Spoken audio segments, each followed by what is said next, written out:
कब शुरू होता है?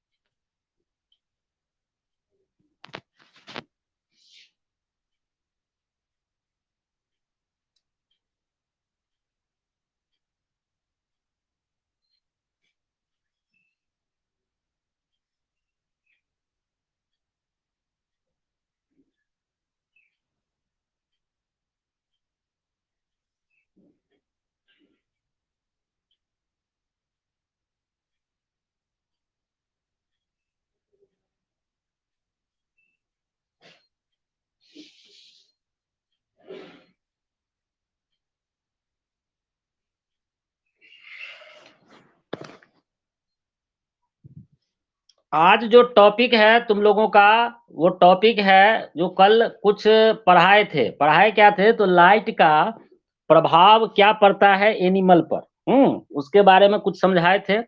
उसी में एक चीज़ आया था कि फोटो पीरियोडिज़्म। फोटो पीरियोडिज़्म जो बताए थे कल, थोड़ा-सा कल का जो क्लास था उसको डिस्कशन कर देते हैं।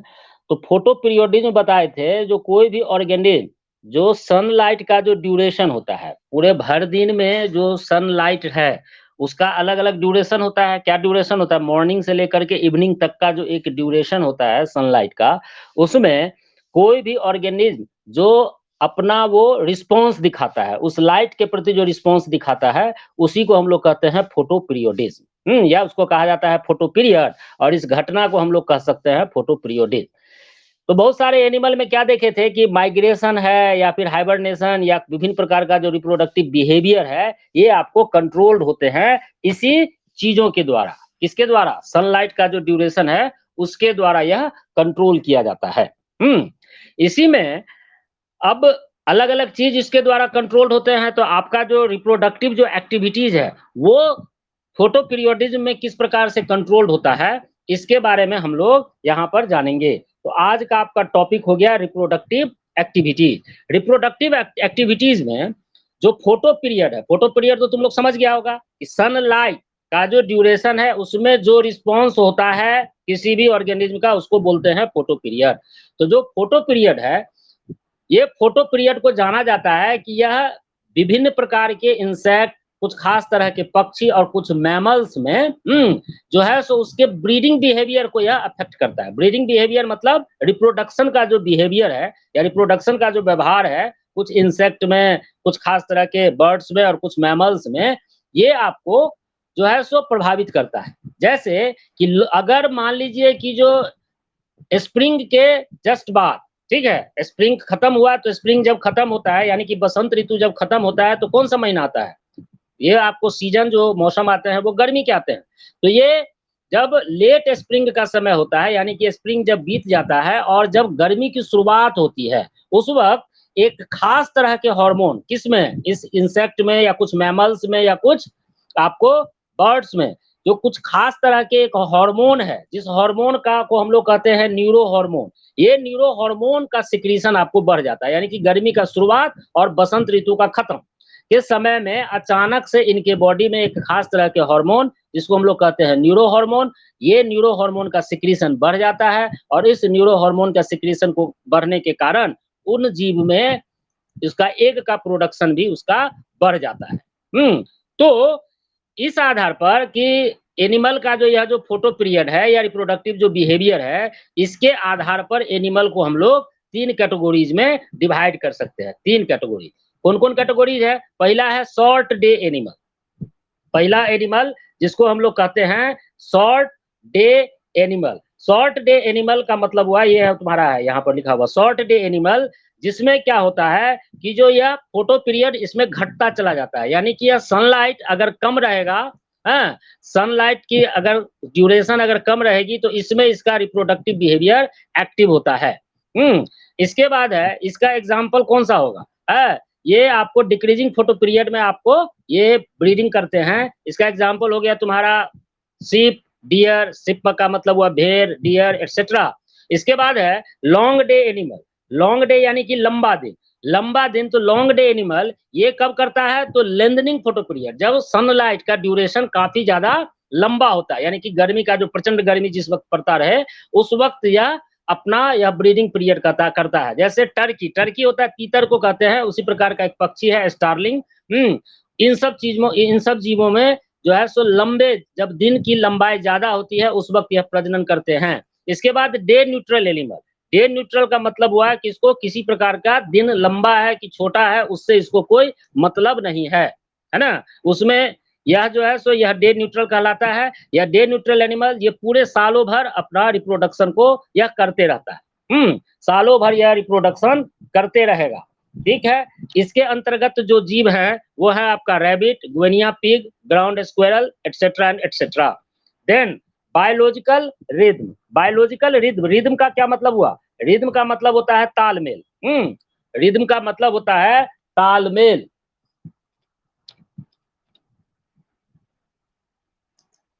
रिद्म का मतलब तालमेल। तो बायोलॉजी, अगर किसी जीव में अगर कुछ खास तरह का तालमेल हो उसको हम लोग कहते हैं बायोलॉजिकल रिद्म। बायोलॉजिकल रिद्म के अंतर्गत हम लोग कह सकते हैं कि डेली जो रिस्पॉन्स, कोई भी एनिमल जो प्रत्येक दिन जो रिस्पॉन्स दिखाएगा लाइट के कंडीशन के हिसाब से, उसको हम लोग कहते हैं सर्कैडियन रिद्म। यानी कि लाइट का कैसा कंडीशन है, उस लाइट के कंडीशन के हिसाब से जो प्रत्येक दिन जो एनिमल अपने व्यवहार को दिखाते हैं उसको हम लोग कहते हैं सर्कैडियन रिद्म। ओके। और ये देखा गया है कहाँ पर? कुछ खास तरह के जू प्लैंकटन, जू प्लैंकटन कहाँ पाया जाता है भाई? जू प्लैंकटन पाया जाता है पानी में। पानी में पाए जाने वाले जो छोटे छोटे जीव हैं, मतलब इसको माइक्रोस्कोपिक भी जीव कह सकते हो। ये जो माइक्रोस्कोपिक जीव है इसको कहते हैं जू प्लैंकटन। बहुत सारे ऐसे इंसेक्ट आपको मिलेंगे, ज्यादातर कुछ बर्ड्स हैं और कुछ मैमल्स जो है तो इस तरह का सर्कैडियन रिद्म को दिखाते हैं। Then seasonal change, seasonal change का मतलब हो गया कि मौसम में, ऋतु में जो परिवर्तन जो होता है उसके हिसाब से हम लोग इसको कहते हैं सीजनल चेंज।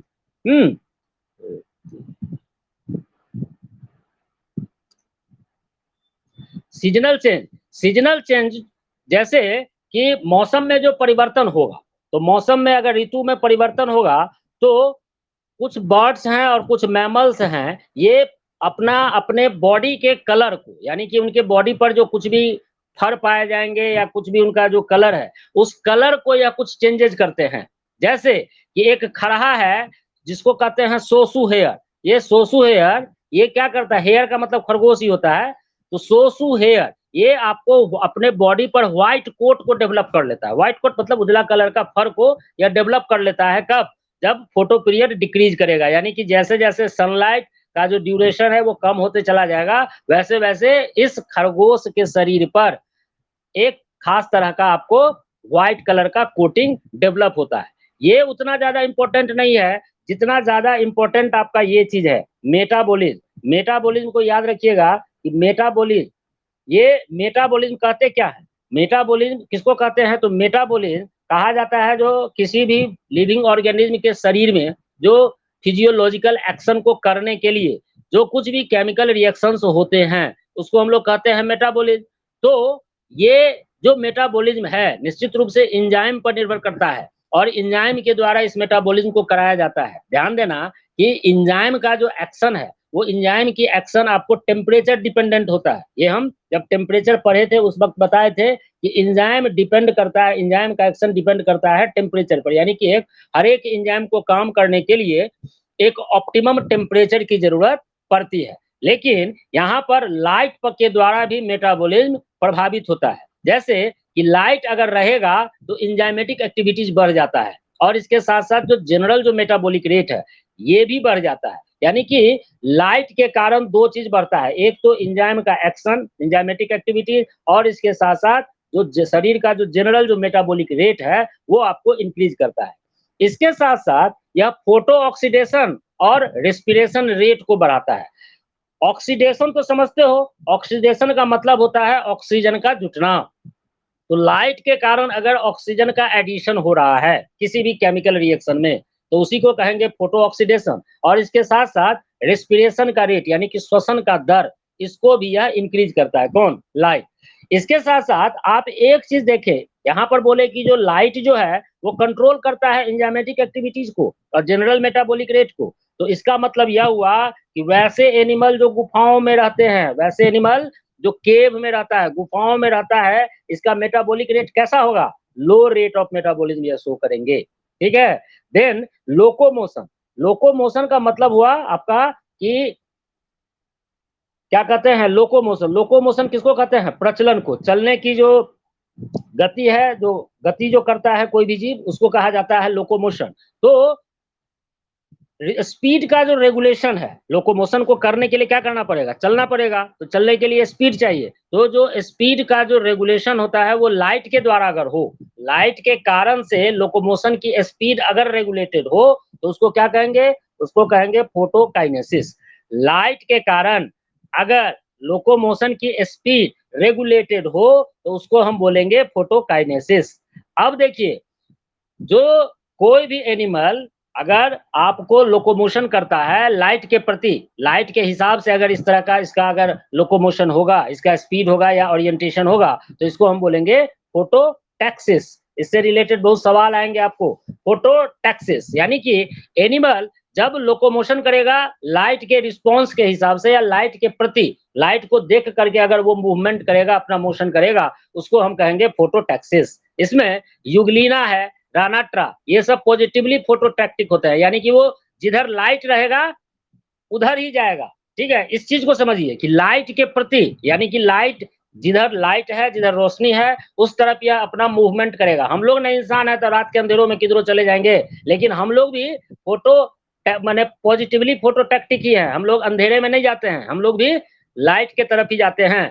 तो युगलीना, रानाट्रा ये सब पॉजिटिवली फोटोटैक्टिक है, लेकिन अर्थवर्म है, स्लग है, ये सब निगेटिवली फोटोटैक्टिक है। फोटो निगेटिवली फोटोटैक्टिक करने का मतलब यह लोग लाइट से दूर जाता है।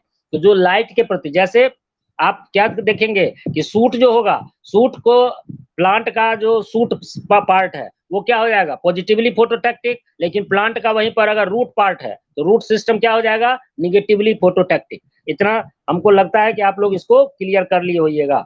आफ्टर दैट ये पीरियोडिसिटी, पीरियोडिसिटी किसको कहेंगे? तो पीरियोडिसिटी के अंतर्गत में आपको आते हैं कि ये आपको दिखाता है किसी भी ऑर्गेनिज्म का जो 24 घंटा का जो समय है, 24 घंटा का समय होता है। एक समय बनाया गया है, एक दिन और रात को मिला करके 24 घंटा का समय होता है। तो इसमें इसी 24 घंटा में ना कोई भी ऑर्गेनिज्म अपनी एक्टिविटी को करता है।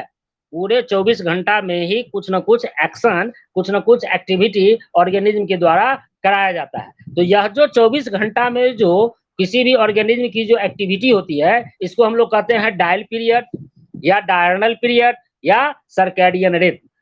24 आवर का जो समय है, इसी 24 आवर में दिन भी है और रात भी है। इसी दिन और रात में विभिन्न प्रकार के ऑर्गेनिज्म के द्वारा अपना अपने हिसाब से वो लोग एक्शन में आते हैं या कुछ काम को करते हैं जो उनके लिए जीवन के लिए जरूरी होता है।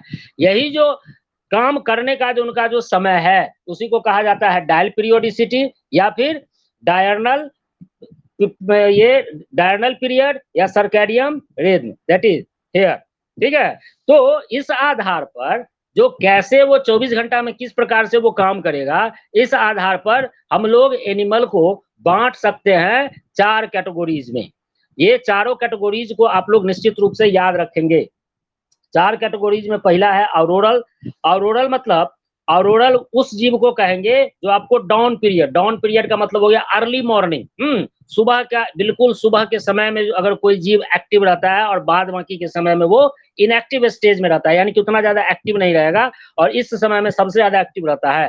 तो एक्टिव अगर वो मॉर्निंग के समय में रहेगा, जिसको हम डाउन पीरियड कहते हैं, तो वैसे जीव को हम लोग बोलेंगे ऑरोरल। इसका एग्जाम्पल हो गया तुम्हारा बबलकस। बबलकस होगा कोई जीव, भाई हमको नहीं मालूम है, झूठ मूठ का कुछ ना बोल देंगे। इसके बाद दूसरा एक जीव है डायरनल।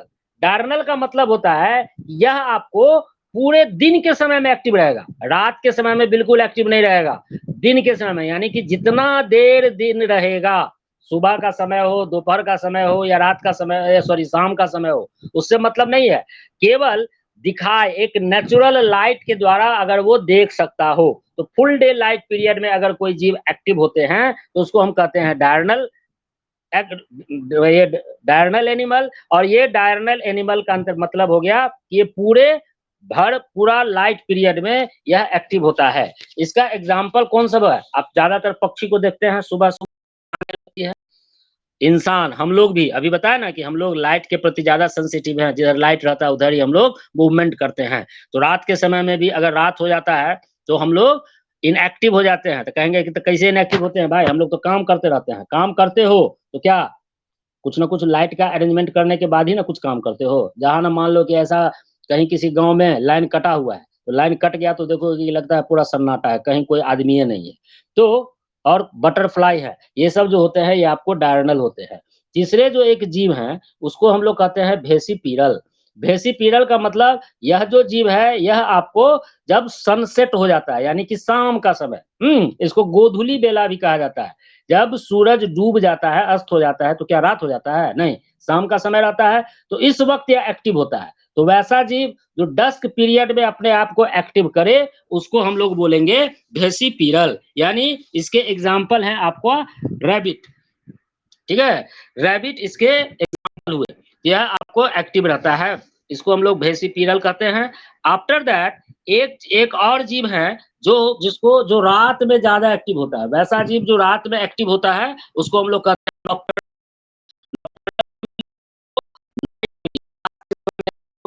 जैसे तुम लोग देखता है जब सो जाते हैं, निकलता है ना कॉकरोच, चूहा, उसके बाद में उधर शिकार करने के लिए निकलता है उल्लू, और रात के समय में आप देखिएगा कि चमगादड़ भी उड़ते रहता है। तो यह सब जो जीव है, और दिन में आपको यह जीव कम ही नजर आएंगे, 9 के बराबर नजर आएंगे, और अगर नजर भी आते हैं तो समझ लीजिए कि वो किसी खतरा में है। तो ये सब जीव जो है सो नॉकटर्नल के अंतर्गत आते हैं। ओके, अब वैसा जानवर, वैसा ऑर्गेनिज्म जो पानी में रहता है, क्या उसके ऊपर भी कुछ लाइट का प्रभाव पड़ता है? ये अब हम लोग जाने effect of light on aquatic system. Aquatic system पर जो जीव है उसका क्या प्रभाव पड़ता है? तो effect of light on aquatic system.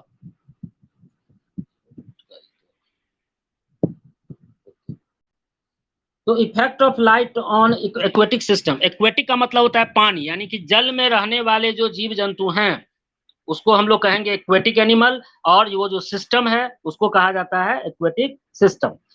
अब एगो तालाब के बारे में सोचिए आप लोग, ठीक है? एक तालाब के बारे में सोचो, तुम्हारे इर्द-गिर्द अगल-बगल में निश्चित रूप से तालाब होगा। हम तो लेक नहीं कह सकते हैं, झील इसलिए नहीं कहेंगे कि झील तो तुम लोग में से बहुत आदमी देखा भी नहीं होगा। तो तालाब के बारे में सोचिए, एक पोखरा को देखिए। पोखरा में जब देखिएगा तो पोखरा के किनारे पर जाकर के आप खड़ा हो जाए, काइंडली अपने आप को लेकर के जाओ उस तालाब के पास, और उसके किनारे में जाकर के जो ये होता है उसका घाट, वहां पर जाकर के खड़ा हो जाओ। वहां पर जाकर के देखो गौर से तुम झील को, तो तुमको 3 ठो जोन यानी कि 3 क्षेत्र तुमको नजर आएंगे। ये पहचाने जा सकते हैं जो किसके आधार पर कि लाइट का ग्रेडियंट कैसा है, यानी कि लाइट कितनी पहुंच रही है उस पानी में, लाइट कितनी पहुंच रही है, लाइट का क्या इंटेंसिटी है, उस इंटेंसिटी है लाइट की, उसके हिसाब से 3 जोन में हम उस तालाब को, उस झील को हम डिवाइड कर सकते हैं। इसके साथ-साथ केवल लाइट ही नहीं, ऑक्सीजन की क्या व्यवस्था है, ऑक्सीजन का कितना पहुँच है, ऑक्सीजन कितना अवेलेबल है, और अगर लाइट है तो निश्चित रूप से टेम्परेचर भी कुछ न कुछ वैरी करेगा। अगर लाइट का वेरिएशन होगा तो टेम्परेचर का भी वेरिएशन होगा। तो आप 3 चीज के आधार पर, लाइट, ऑक्सीजन और टेम्परेचर के आधार पर आप 3 जोन में बाँट सकते हैं उस तालाब को। कहाँ से कहाँ तक? वाटर को सरफेस से लेकर के बॉटम तक, यानी कि ऊपर का सतह से लेकर के नीचे की गहराई तक। तो जो सबसे पहला जो जोन आता है, जो सबसे पहला जो क्षेत्र है उसको हम लोग कहते हैं लिटोरल जोन। लिटोरल जोन क्या हुआ? तुम जो घाट पर हो, जिस माने कहीं पर तो मिट्टी होगा, मिट्टी से घिरा हुआ वो तालाब तो होगा, उस मिट्टी से ये आप पास देखेंगे कि पानी झील, उस तालाब का पानी जो उस मिट्टी के साथ जो लग रहा है, जो टकरा रहा है, ठीक है? जिसको हम लोग किनारा कहते हैं। तो किनारे पर जो पानी आकर के जो टकरा रहे हैं, उसी को हम लोग कहते हैं शैलो वाटर जोन, यानी कि छिछला वाटर, छिछला पानी। पानी जो छिछल के वापस तालाब में जा रहा है और फिर वहां से तालाब से उठ करके मिट्टी को धो रहा है। तो वो जो जगह है, वो जो किनारा तालाब के चारों तरफ का जो इलाका होता है, उसको हम लोग बोलते हैं लिटोरल जोन। और ये कहाँ पाया जाता है? ठीक आपको पाया जाएगा किस जगह पर? तो तालाब के किनारे, किसी भी झील के किनारे में यह आपको नजर आता है। इस जगह पर हम लोग क्या देखेंगे, यहाँ पर देखेंगे कि कुछ ऐसे पेड़ पौधे जिसमें जड़ होता है जो जमीन से लगे रहते हैं, रूटेड प्लांट देखिएगा। दूसरा जो क्षेत्र है उस क्षेत्र को हम लोग कहते हैं लिम्नेटिक जोन। लिम्नेटिक जोन का मतलब ये ठीक लिटोरल जोन के बिहाइंड लिखा हुआ है ना, मतलब उसके पीछे। तो तुम जहां से खड़े हो वहां पर तुम्हारा जो जोन है वो है लिटोरल जोन। लिटोरल जोन के पीछे का जो इलाका है वो कहलाएगा लिम्नेटिक जोन, यानी कि जहां तक पानी टकरा रहा है, तालाब के किनारे किनारे जो भी पानी जमीन से टकरा रहा है उसको हम लोग बोलेंगे लिटोरल जोन। उसके बाद का जो क्षेत्र है उसको हम लोग बोलेंगे लिम्नेटिक जोन। तो यह लिटोरल जोन के जस्ट बाद का जगह हुआ, और इसमें केवल और केवल आपको पानी मिलेंगे और कुछ नजर नहीं आएगा, तो नजर आएगा ही नहीं। तो इसके साथ साथ यहाँ पर आपको जो जीव जो सबसे ज्यादा मात्रा में जो प्लांट के रूप में मिलेगा वो मिलेगा फाइटोप्लैंक्टन। जैसे जू प्लैंक्टन पढ़ा था वो एनिमल का सबसे छोटा जीव हुआ, उसी तरीके से प्लांट का जो सबसे छोटा जो ऑर्गेनिज्म होता है उसी को कहते हैं फाइटोप्लैंक्टन। ये फाइटोप्लैंक्टन आपको इस लिम्नेटिक जोन में काफी मात्रा में मिलेंगे। यहाँ पर लाइट की पहुंच है, लेकिन लाइट का पेनिट्रेशन बहुत होगा तो 20 से 40 मीटर तक ही गहराई तक में होती है। ये भी डिपेंड करेगा कि पानी कितना साफ है, क्लैरिटी ऑफ वाटर। पानी के साफ के हिसाब से यहाँ पर लाइट का पेनिट्रेशन 20 से 40 मीटर का होता है। उसके बाद का जो इलाका है वो है आपका प्रोफंडल जोन, प्रोफंडल जोन, या फिर इसको हम डार्क जोन, अंधेरा वाला इलाका। हाँ, और यह इसको इसलिए डार्क जोन कहा जाता है क्योंकि इस जोन में लाइट जो है सो लाइट की कोई पहुंच नहीं होती है। ये इलाका कहाँ पर होगा, तो उस तालाब का जो सबसे नीचे का जो इलाका है, तली का जो इलाका, तालाब का जो तल नीचे बॉटम वाला जो इलाका होता है, इसको हम लोग बेंथिक रीजन भी कहते हैं। जहां पर क्या मिलेंगे, माइक्रो ऑर्गेनिज्म मिलेंगे, स्नेल मिलेंगे, या कुछ स्लग्स, छोटे छोटे जीव आपको यहाँ पर पाए जाते हैं। पूरा घुप अंधेरा होता है। अब ये तो बात हुई एनिमल की, कि एनिमल का लाइट किस प्रकार से एनिमल को लाइट प्रभावित करता है। अब है effect of light on plant. Plant पर जो यह लाइट है उसका क्या प्रभाव पड़ता है, तो effect of light on plant सबसे बड़ा जो चीज है वो आप जानते हैं कि लाइट का डिपेंडेंसी प्लांट इसलिए है कि प्लांट फोटोसिंथेसिस का प्रोसेस करता है, और यह फोटोसिंथेसिस का प्रोसेस तभी होगा जब लाइट हो, सनलाइट होगा तभी होगा, यह एक जरूरी फैक्टर है। तो इसके लिए उससे पहले एक चीज होता है पिगमेंट का सिंथेसिस, पिगमेंटेशन। हम लोग एनिमल के केस में भी देखे थे, यहाँ भी है कि सिंथेसिस ऑफ पिगमेंट, पिगमेंट का सिंथेसिस किस प्रकार से होता है। तो सबसे बड़ा जो पिगमेंट पाया जाता है प्लांट में वो क्या है, क्लोरोफिल।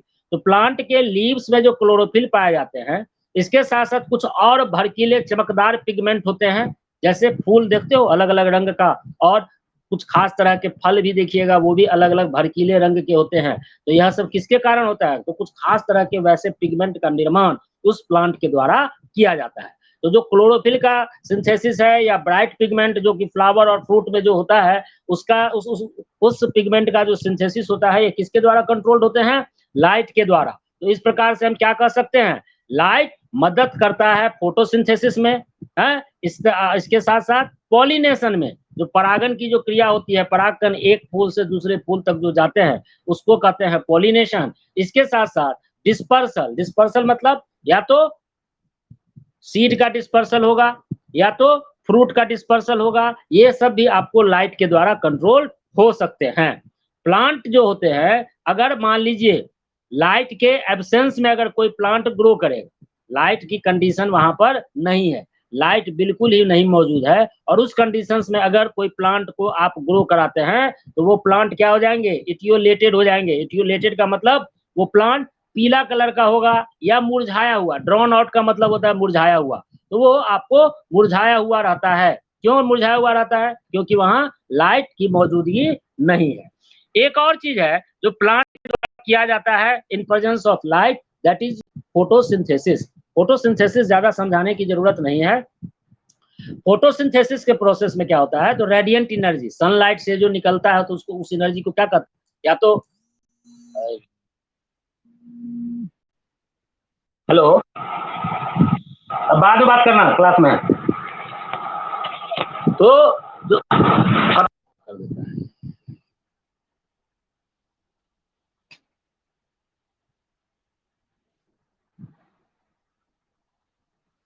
फोटोसिंथेसिस, फोटोसिंथेसिस के लिए जो लाइट की जो ज़रूरत है, जो लाइट सनलाइट जो आती है उसमें जो एनर्जी होता है उसको हम लोग कहते हैं रेडिएंट एनर्जी।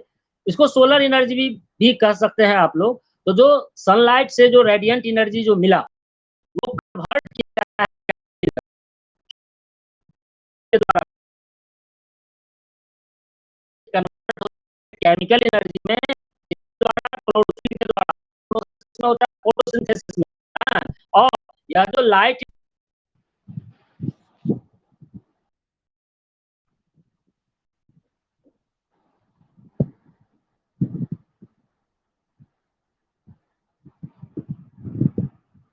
फोन करके नाश कर दिया।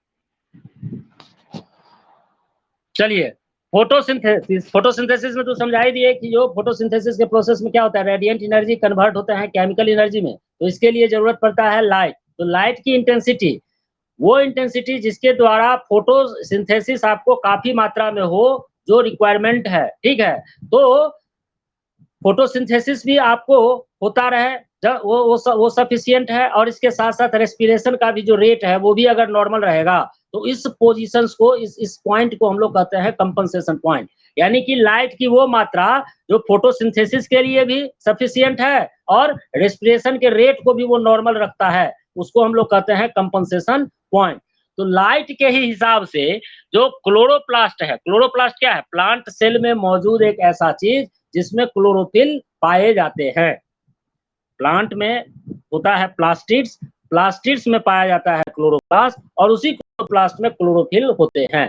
तो यह जो नंबर कितना क्लोरोप्लास्ट होगा या नहीं होगा, उसका पोजीशन क्या होगा क्लोरोप्लास्ट का, ये भी डिपेंड करता है पर ही। तो जो लीफ का जो सबसे ऊपर सरफेस है, वो लीफ का सबसे ऊपर का सरफेस जो सन की तरफ डायरेक्शन में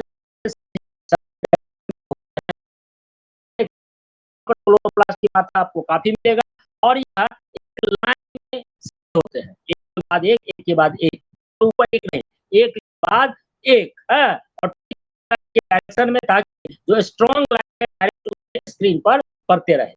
लेकिन कुछ ऐसे भी आपको प्लांट मिलेंगे जो छाया में होते हैं, यानी कि उसको हम लोग कौन सा प्लांट कहेंगे? Shade plant. और ऊपर वाला जो प्लांट की उपस्थिति में है तो उसको हम लोग सन प्लांट कहेंगे।